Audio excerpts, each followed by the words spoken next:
All right, Lowe's 2654 video detail notes Szymanski order. Let me give you a quick overview of the kitchen. We got a corner pantry lean-in.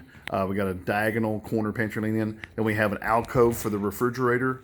Have a straight run galley for the stove area, and then over here on the left-hand side is the window. Now here in the middle of the room, I'm going to start with the island. This is a knee wall, but we found out the knee wall actually has the plumbing as well as the drain in it for the sink area. So what we've talked about doing is actually taking the knee wall out and adding some 12-inch cabinets behind the base cabinets, just like in your design. But probably what we're going to need to do is take that sink base 36 that's in the middle of this and increase the depth of it to 27 inches. And that way the back of the sink will actually come past the corner of this here and into where the pipes are coming up out of the floor, and we could catch those pipes in the back of that 27-inch deep sink base. Now that being said, they're wanting to add some 12-inch wall cabinets or 12-inch base cabinets off the back of this to give this a 36-inch base size. That means that we need to put the same 36-inch cabinet on the back with a reduced depth to 9 inches, and then make the cabinets flanking left and right at 12 inches depth. All of that we want to leave at 80. Let's see, the wall is 85.5. We want to have 87 inches of cabinet. This wall, this knee wall, is actually 85.5 inches long. To cover the place in the floor, we want to go about 87 inches on the actual new layout of the cabinets so that we cover the place where that's coming up as well as the length that we're looking at. Now, if you look right here, the end of this cabinet's a standard construction. We want to have standard construction on the ends of the new cabinets for the 12-inch cabinet on the back and the standard on the front. Then we want to skin this as one piece so it looks like one cabinet with no seam between the two of them. Come over here on this side. Dishwasher will stay right where it's at. The electrical that we have in the backsplash is here. And over on the other side, we'll need to move to the end panels. So when we look at doing decorative doors or something like that on the ends of the runs, we want to make sure that we have a full-size decorative door that we can put a pop-in box. Also want to make sure that this is at least a 3-inch end panel so we don't have any problems with the dishwasher sliding in and touching the electrical returns on those. Now again, on this end, we're going to have a cabinet here that's 24, have a 12-inch cabinet on the back. We want to have the standard reveal on the end of the run there. That way we can skin this as one piece and have no seam where the two are put together. Customer we talked about has a disposer in the kitchen right now.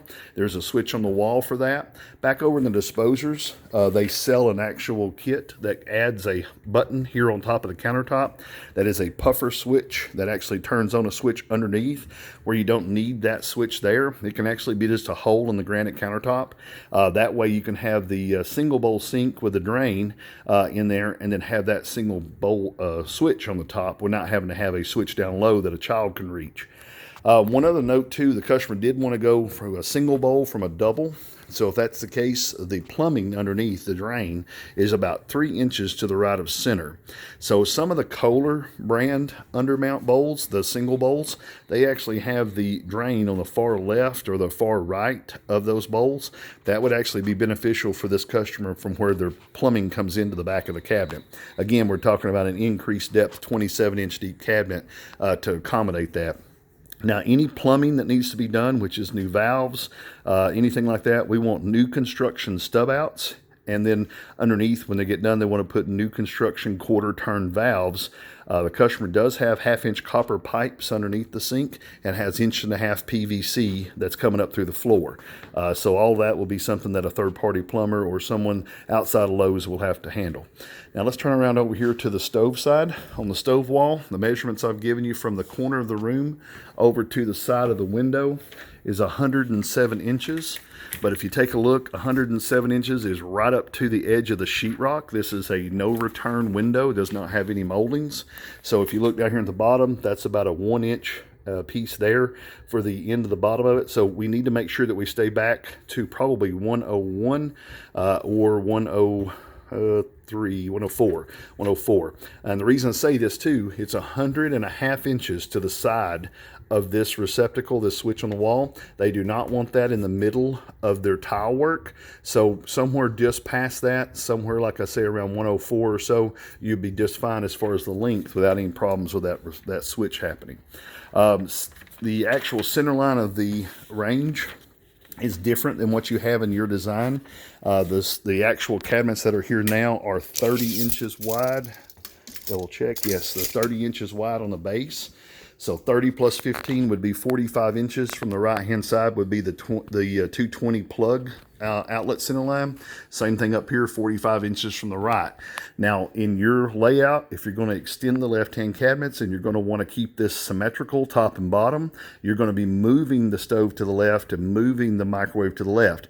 Your max move is 7.5 inches left or right of center. So don't go much further than 7.5 inches so that your plug and everything will all work out with that wall. Last thing to talk about is this alcove here with the refrigerator. The right hand wall is 30 inches deep from the back corner to the